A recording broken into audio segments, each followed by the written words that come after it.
স্নাতক সম্মান দ্বিতীয় বর্ষের শিক্ষার্থী, তোমাদের সেশন 2018-19 তোমাদেরকে আমার পক্ষ থেকে আমন্ত্রণ জানাচ্ছি আজকের চতুর্থ ক্লাসে।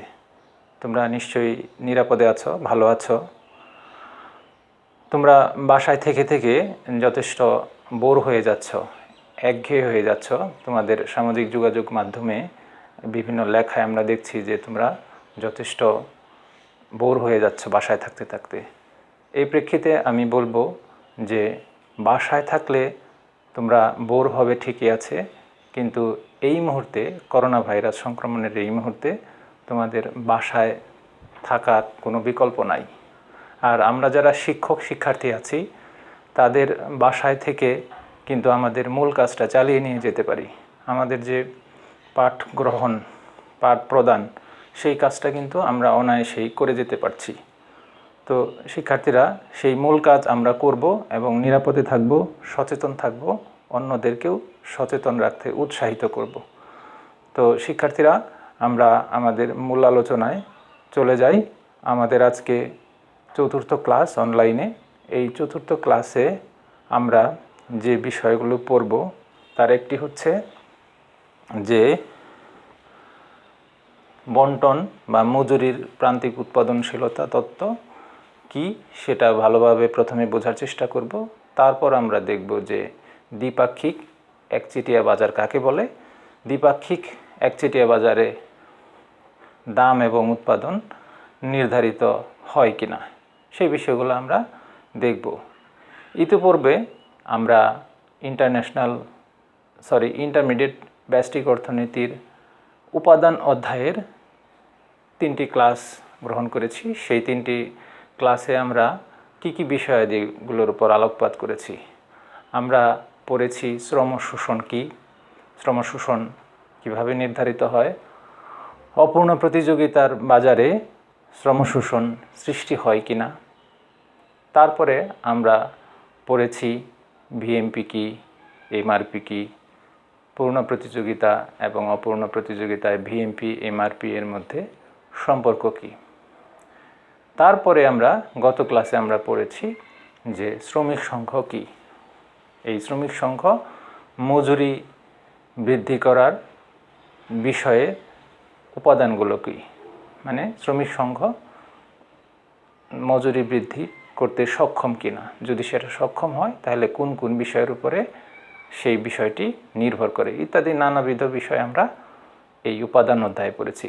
আজকে আমরা প্রথমে পড়ব বন্টনের বা মজুরির প্রান্তিক উৎপাদনশীলতা তত্ত্ব কী।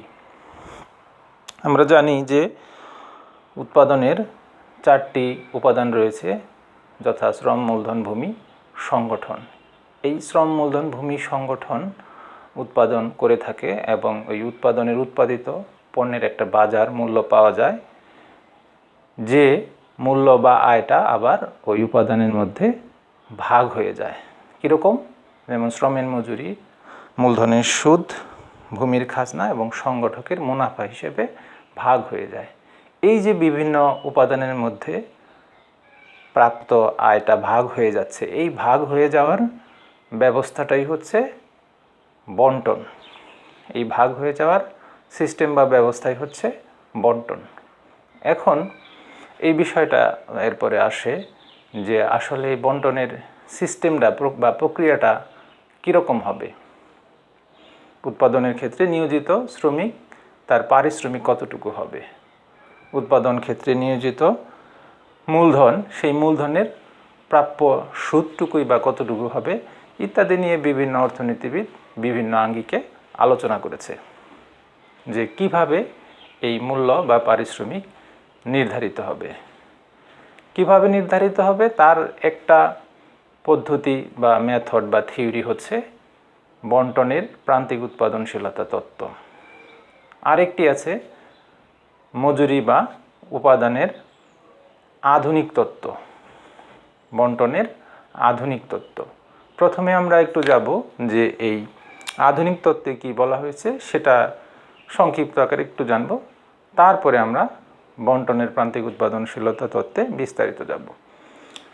বন্টনের আধুনিক তত্ত্বে যেটা বলা হয়েছে যে উৎপাদনের ক্ষেত্রে নিয়োজিত উপাদানের পারিশ্রমিক নির্ধারিত হবে বাজার দ্বারা। বাজারে উপাদানের চাহিদা এবং যোগানের সমতা দ্বারা উপাদানের পারিশ্রমিক নির্ধারিত হবে। কীরকম? যেমন শ্রমের মজুরি নির্ধারিত হবে শ্রমের চাহিদা এবং যোগানের ভারসাম্য অনুযায়ী। ঠিক আছে, এইটা হচ্ছে মজুরির বা বন্টনের আধুনিক তত্ত্ব। এবার আমরা আসি আমাদের মূল আলোচ্য বিষয়ে। মূল আলোচ্য বিষয়টা হচ্ছে বন্টনের প্রান্তিক উৎপাদনশীলতা তত্ত্ব। এখানে আমরা আলোচনার সুবিধার্থে আমরা মজুরিটাকেই ধরে নিয়েছি। বন্টনের প্রান্তিক উৎপাদনশীলতা তত্ত্ব কি?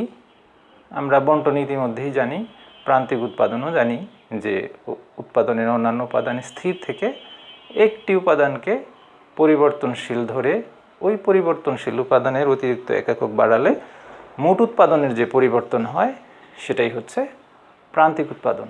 এখন উৎপাদন ক্ষেত্রে মূলধন, সংগঠক, ভূমি এগুলো স্থির রেখে যদি শ্রমের নিয়োগ 5টা থেকে 6টা করা হয়, তাহলে ধানের উৎপাদন যদি 20 মণ থেকে বেড়ে 21 মণ হয়, তাহলে আমরা বলতে পারি যে এই যে 6ষ্ঠ শ্রমিক নিয়োগ করা হলো উৎপাদন ক্ষেত্রে, এই 6ষ্ঠ শ্রমিকের প্রান্তিক উৎপাদন হচ্ছে 1 মণ ধান, ওই যে 21তম মণ ধান।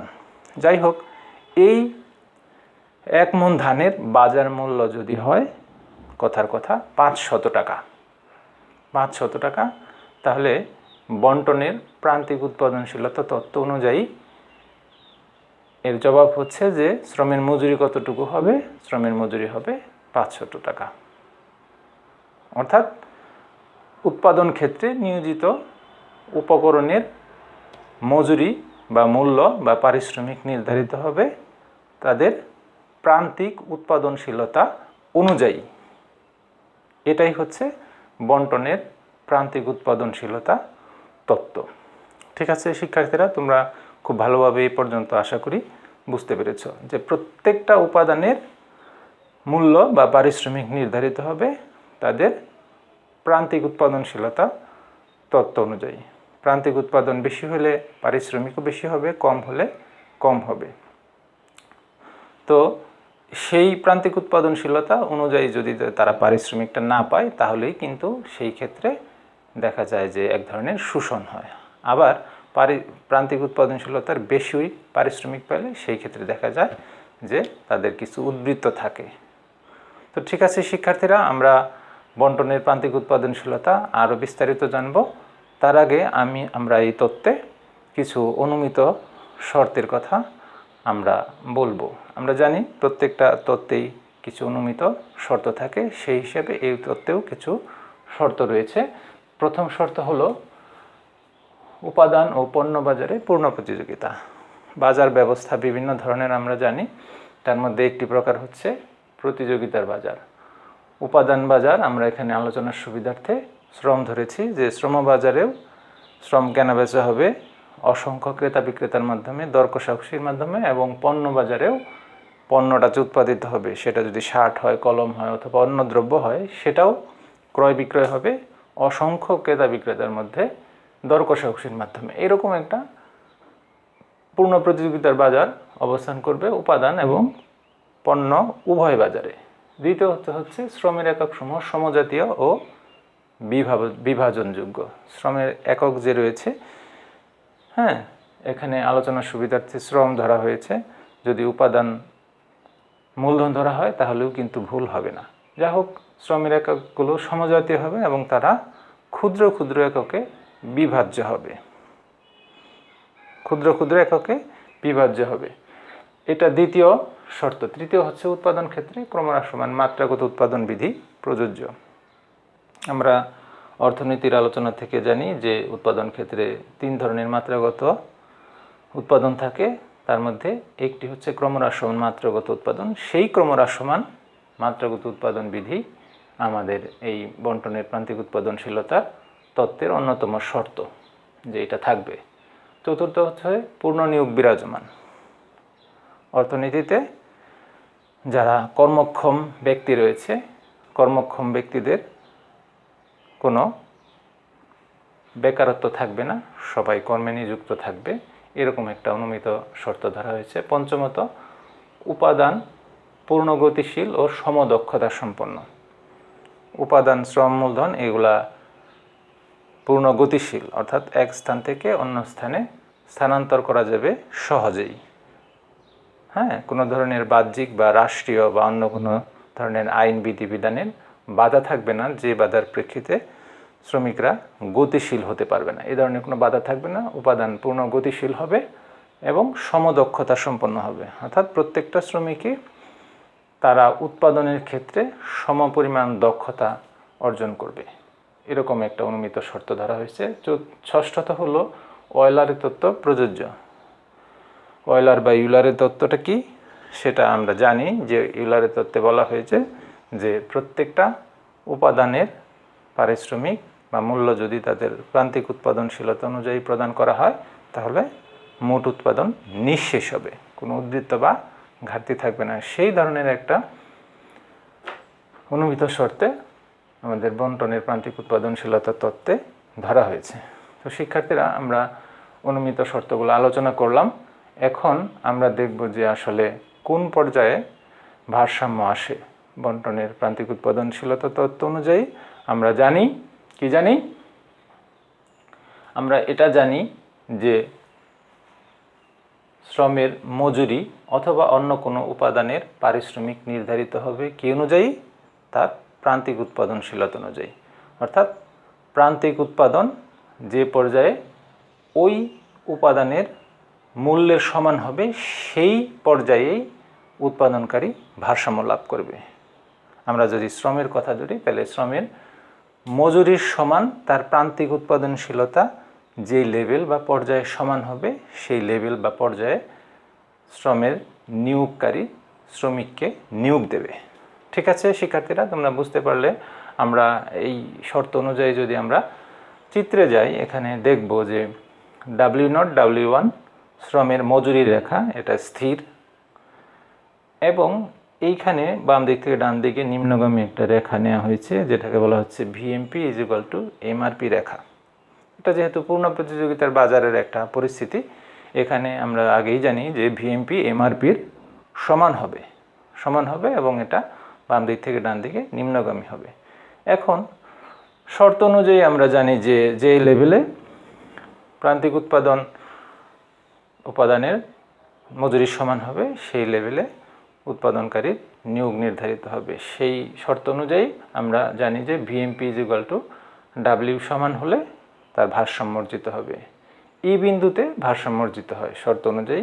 ই বিন্দু অনুযায়ী শ্রমের নিয়োগ হয় L0 এবং মজুরি নির্ধারিত হয় W0। এখন যদি আমরা এই একটা পরিস্থিতি ধরি যে শ্রমের নিয়োগ L1, তাহলে আমরা দেখব যে এই L1 শ্রমের নিয়োগে আমাদের VMP বেশি। VMP কিন্তু এতটুকু, তোমরা খেয়াল করো, VMP এতটুকু, কিন্তু মজুরি কিন্তু তার চেয়ে কম, অর্থাৎ এতটুকু। তাহলে এতটুকু পরিমাণ বেশি VMP হচ্ছে। যখনই VMP বেশি হবে মজুরির তুলনায়, তখন মালিক কি করবে? উৎপাদনকারী আরও বেশি পরিমাণ শ্রম নিয়োগ দেবে। শ্রম নিয়োগ দিলে শ্রমের প্রান্তিক উৎপাদনশীলতা যেহেতু ক্রমহ্রাসমান, হ্রাস পাবে আস্তে আস্তে, তো নিয়োগ বেশি দিলে সে ডান দিকে যাবে। ডান দিকে গিয়ে একটি পর্যায়ে L0 শ্রমের নিয়োগে ওই ভারসাম্য অর্জিত হবে, যেখানে VMP W এর সমান হয়ে যায়। তাহলে দেখা যাচ্ছে যে ভারসাম্যের পূর্ব অবস্থায় যদি শ্রমের নিয়োগ থাকে, তাহলে সেটা ভারসাম্যে ফিরে যায়। আবার যদি এই একটা পরিস্থিতি ধরি যে শ্রমের নিয়োগ যদি হয় L2, সেই অবস্থার প্রেক্ষিতে আমরা দেখতে পাই সহজেই যে VMP অনেক কম। VMP কিন্তু এই যে এতটুকু, কিন্তু শ্রমের মজুরি কিন্তু তার থেকে অনেক বেশি। অর্থাৎ এই যে দ্বিতীয় বন্ধনীর দ্বারা, সেকেন্ড ব্র্যাকেট দ্বারা একটা অংশটা বোঝানো হয়েছে, এইটুকু কিন্তু অতিরিক্ত মজুরি বোঝাচ্ছে। অর্থাৎ VMP W, অর্থাৎ মজুরির থেকে VMPটা কম হচ্ছে।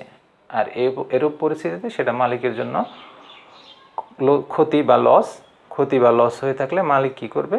শ্রমের নিয়োগ কমিয়ে দেবে, কমিয়ে দিয়ে একটা পর্যায়ে আবার L0 ফিরে আসবে, যেই পর্যায়ে VMP W সমান হয়।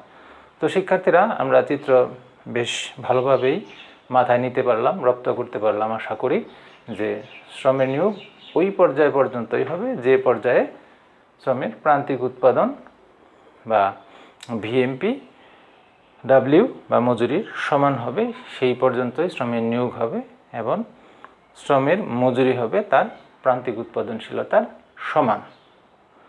ঠিক আছে বন্ধুরা, আমরা ভালোভাবে বুঝতে পারলাম। এখন আমাদের তত্ত্ব হিসেবে যেরকম কিছু অনুমিত শর্ত থাকে, ঠিক তদ্রূপ তত্ত্বের কিছু সমালোচনাও থাকে। প্রথম সমালোচনা হচ্ছে অপূর্ণ প্রতিযোগিতা। আমরা আমাদের এই তত্ত্বটা পূর্ণ প্রতিযোগিতার প্রেক্ষিতে নেওয়া হয়েছে, কিন্তু বাজারে আমরা দেখি যে বিভিন্ন ধরনের অপূর্ণ প্রতিযোগিতা বিদ্যমান। একচেটিয়া, অলিগোপলি, মনোপলিস্টিক কম্পিটিশন, বিভিন্ন ধরনের অপূর্ণ প্রতিযোগিতা রয়েছে। দ্বিতীয়ত আমরা দেখি সমজাতীয় ও বিভাজনযোগ্য নয়। শ্রমিকরা বা অন্যান্য উপাদান সবসময় সমজাতীয় হয় না এবং ক্ষুদ্র ক্ষুদ্র এককে বাস্তবিক পক্ষে বিভাজনযোগ্য হয় না। এটা থিওরিটিক্যালি ধরা হয়েছে, বাস্তবিক পক্ষে আসলে এরকম সম্ভব না। তৃতীয়ত হচ্ছে মাত্রাগত উৎপাদন। আমরা এই তত্ত্বে অনুমিত শর্তে ধরেছি যে এটা ক্রমহ্রাসমান মাত্রাগত উৎপাদন বিধির উপর প্রতিষ্ঠিত, কিন্তু বাস্তবিক পক্ষে আমরা কি দেখি, ক্রমহ্রাসমান ছাড়াও ক্রমবর্ধমান এবং স্থির আরও দুই ধরনের মাত্রাগত উৎপাদন রয়েছে। তাই সেই সমস্ত মাত্রাগত উৎপাদনের ক্ষেত্রে আমাদের এই বিধিটা কিন্তু অতটা প্রযোজ্য হয় না। চতুর্থ হচ্ছে অপূর্ণ নিয়োগ। আমরা এই তত্ত্বে ধরে নিয়েছি অনুমিত শর্ত হিসেবে যে অর্থনীতিতে পূর্ণ নিয়োগ থাকবে। আসলে অর্থনীতিতে পূর্ণ নিয়োগ সর্বদাই থাকে না, অনেকটা সময় জুড়েই অপূর্ণ নিয়োগ থাকে, যে আলোচনা আমরা কেইনশীয় আয়নিক তত্ত্বে বিস্তারিতভাবে জানি যে অর্থনীতিগুলো অপূর্ণ নিয়োগে পরিপূর্ণ। তাহলে এরকম অপূর্ণ নিয়োগ থাকলে এই রকম বন্টনের প্রান্তিক উৎপাদনশীলতা তত্ত্ব কার্যকর হয় না। পঞ্চমত হচ্ছে পূর্ণ গতিশীল ও সমদক্ষ নয়।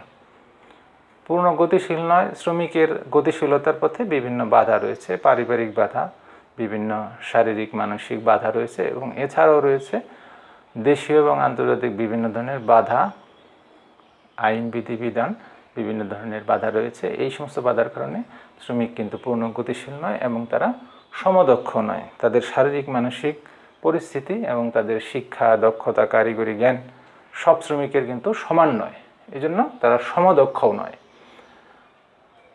ষষ্ঠত হচ্ছে আধুনিক তত্ত্ব।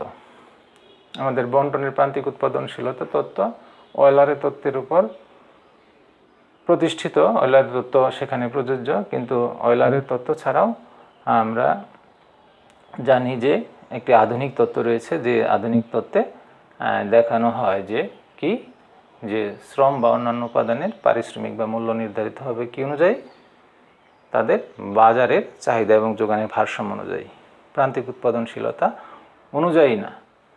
সেই দৃষ্টিকোণ থেকে আধুনিক তত্ত্ব আমাদের যথেষ্ট গুরুত্ব সহকারে নিতে হয়। সেই আধুনিক তত্ত্বে কিন্তু বন্টনের প্রান্তিক উৎপাদনশীলতা তত্ত্ব ব্যর্থ হয়।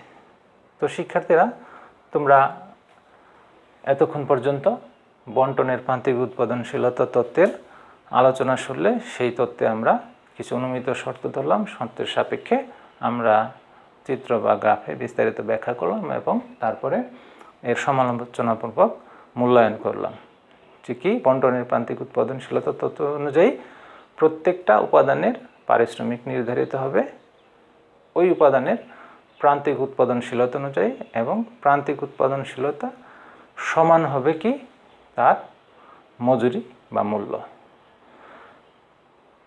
শিক্ষার্থীরা, এবার আমরা চলে যাই দ্বিপাক্ষিক একচেটিয়া বাজারে। যে দ্বিপাক্ষিক একচেটিয়া বাজার কাকে বলা হয়? দ্বিপাক্ষিক একচেটিয়া বাজারের ইংরেজি হচ্ছে বাইলেটারাল মনোপলি। আমরা একচেটিয়া বাজার জানি যে বাজারে একজন বিক্রেতা থাকে তাকে বলে একচেটিয়া বাজার। এখন দ্বিপাক্ষিক একচেটিয়া বাজার কাকে বলে? দুই পক্ষে যদি একচেটিয়া বাজারের সৃষ্টি হয়। দুই পক্ষ কি? এক পক্ষে আমরা জানি যে দ্রব্যের ক্রেতা থাকে আর একদিকে বিক্রেতা থাকে। ঠিক আছে? কোনো দ্রব্যের ক্রেতা যদি একজন থাকে এবং বিক্রেতাও যদি একজন থাকে, তাহলে ওই বাজারটাকে বলে দ্বিপাক্ষিক একচেটিয়া বাজার। কীরকম? আমরা যদি এরকম একটা উদাহরণ ধরি যে উত্তরবঙ্গের চাঁপাইনবাবগঞ্জ জেলার কানসাট এলাকায় যদি এরকম হয় যে আম বিক্রয়কারী সবগুলা বিক্রেতার একটি সংঘ বা সমিতি রয়েছে, তারা ওই সংঘ বা সমিতির মাধ্যমেই আম বিক্রয় করে থাকে, তাহলে দেখা যাচ্ছে যে ওই সংঘ বা সমিতি তারা কিন্তু একচেটিয়া বিক্রেতা হবে। ঠিক আছে?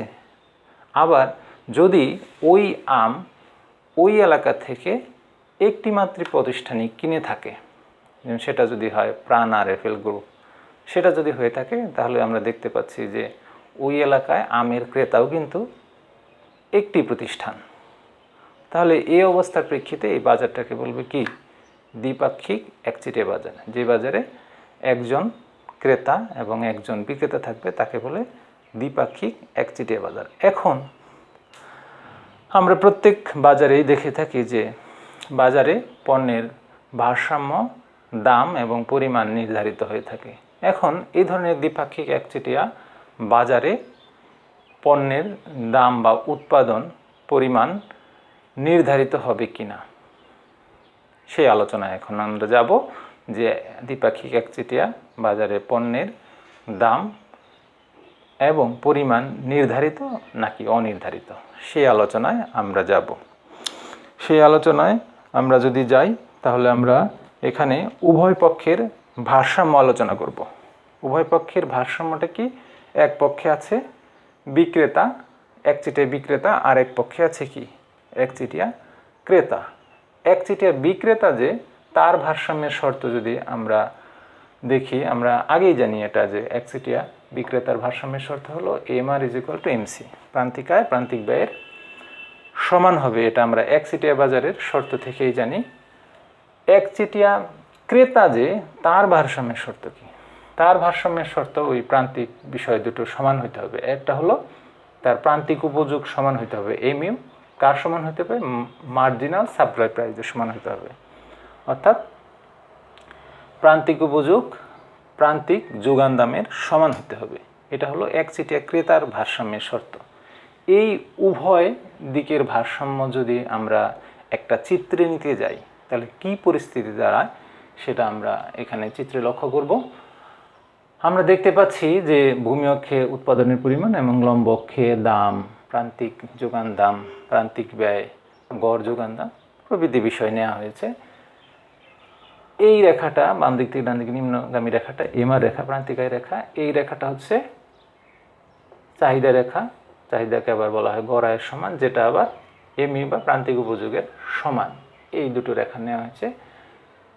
ডান দিকে, বাম দিক থেকে ডান দিকে ঊর্ধ্বগামী দুটি রেখা নেওয়া হয়েছে। একটা হলো MC রেখা, যেটা আবার ASP রেখার সমান, অ্যাভারেজ সাপ্লাই প্রাইস বা গড় যোগান দাম রেখার সমান। আরেকটি রেখা নেওয়া হয়েছে MSP রেখা, মার্জিনাল সাপ্লাই প্রাইস বা প্রান্তিক যোগান দামের সমান। তো শিক্ষার্থীরা, এখন আমরা উভয় পক্ষের ভারসাম্যের শর্ত একটু দেখব। যে আমরা যদি প্রথমেই যাই যে একচেটিয়া বিক্রেতার ভারসাম্যের শর্ত অনুযায়ী যে বিন্দুতে তার প্রান্তিক আয় প্রান্তিক ব্যয়ের সমান হবে, সেই বিন্দুতে তার ভারসাম্য অর্জিত হবে। অর্থাৎ MR = MC হবে যে বিন্দুতে, সেই বিন্দুতে তার ভারসাম্য অর্জিত হবে। MR = MC সমান হয় ই বিন্দুতে। ই বিন্দু অনুযায়ী তার উৎপাদনের পরিমাণ দাঁড়ায় Q2 এবং সে কিন্তু বাজার দাম নির্ধারিত করবে তার চাহিদা রেখা অনুযায়ী। তো সে বাজার দাম নির্ধারিত করলো M বিন্দু অনুযায়ী P2। অর্থাৎ একচেটিয়া বিক্রেতা সে OP2 দামে OQ2 পরিমাণ দ্রব্য বিক্রি করতে চায়। এখন আমরা দেখি যে একচেটিয়া ক্রেতা সেই পরিমাণ চায় নাকি অন্য পরিমাণ চায়। একচেটিয়া ক্রেতার ভারসাম্যের শর্ত হলো MU = MSP, যেখানে সমান হবে সেখানে তার ভারসাম্য অর্জিত হবে। এই শর্ত অনুযায়ী আমরা দেখতে পাচ্ছি যে F বিন্দুতে MU এবং MSP এই দুটি রেখা পরস্পরের সাথে ছেদক হয়, মিলিত হয়। এই F বিন্দু হচ্ছে একচেটিয়া ক্রেতার ভারসাম্য বিন্দু। সে যে দাম অফার করে বা প্রস্তাব করে বিক্রেতাকে, সেই দামটা হলো এই যে সে দাম অফার করবে গড় যোগান দাম অনুযায়ী, এই এন বিন্দু অনুযায়ী P1 দাম। অর্থাৎ একচেটিয়া ক্রেতা যে সে দাম দিতে চাচ্ছে OP1, কিনতে চাচ্ছে OQ1। তাহলে একচেটিয়া বিক্রেতার সাথে একচেটিয়া ক্রেতার যে দাম এবং উৎপাদনের একটা ম্যাচ হওয়া, মিলে যাওয়া, সেটা কিন্তু যাচ্ছে না। ঠিক আছে, কি হচ্ছে যে একচেটিয়া বিক্রেতা বেশি দামে কম পরিমাণ জিনিস বিক্রি করতে চাচ্ছে, একচেটিয়া ক্রেতা তার উল্টো কাজ করছে, কি কম দামে বেশি পরিমাণ জিনিস ক্রয় করতে চাচ্ছে। তাহলে দেখা যাচ্ছে যে উভয়ের জন্য ভিন্ন ভিন্ন দাম এবং পরিমাণ আসার জন্য আসলে তাদের মধ্যে সাধারণ কোনো দাম এবং পরিমাণ নির্ধারিত হচ্ছে না। এজন্যই বলা হয় যে দ্বিপাক্ষিক একচেটিয়া বাজারে পণ্যের দাম এবং পরিমাণ উভয়ই অনির্ধারিত থাকে। তারা পরবর্তী পর্যায়ে এই P1 এবং P2 দামের মধ্যে এবং Q1 এবং Q2 পরিমাণের মধ্যে একটা দাম এবং একটা পরিমাণ দর কষাকষির মাধ্যমে তারা কোনো একটা জায়গায় যে হয়তো বা স্থির হবে, কিন্তু আসলে তাদের মধ্যে প্রাথমিক অবস্থায় উৎপাদনের পরিমাণ এবং উৎপাদিত পণ্যের দামের বিষয়টা কিন্তু অনির্ধারিতই থেকে যাবে। তাহলে দ্বিপাক্ষিক একচেটিয়া বাজারে পণ্যের দাম ও উৎপাদনের পরিমাণ নির্ধারণের বিষয়টা আসলে অনির্ধারিতই থেকে যাবে। তো শিক্ষার্থীরা, তোমরা আশা করি আজকের এই ক্লাস খুব ভালোভাবে, সুন্দরভাবে, মনোযোগ সহকারে দেখতে পেরেছ। তারপরেও তোমরা যদি তোমাদের কোনো মন্তব্য থাকে, তোমাদের যদি কোনো জিজ্ঞাসা থাকে, তোমরা কমেন্ট বক্স বা মন্তব্যের ঘরে তোমরা অবশ্যই তোমাদের মন্তব্য জানাবে। আমি পরবর্তী ক্লাসে জবাব দেওয়ার চেষ্টা করব। তো শিক্ষার্থীরা, তোমরা ভালো থাকো, সুস্থ থাকো, নিরাপদে থাকো, এই আশা করছি। ধন্যবাদ সবাইকে।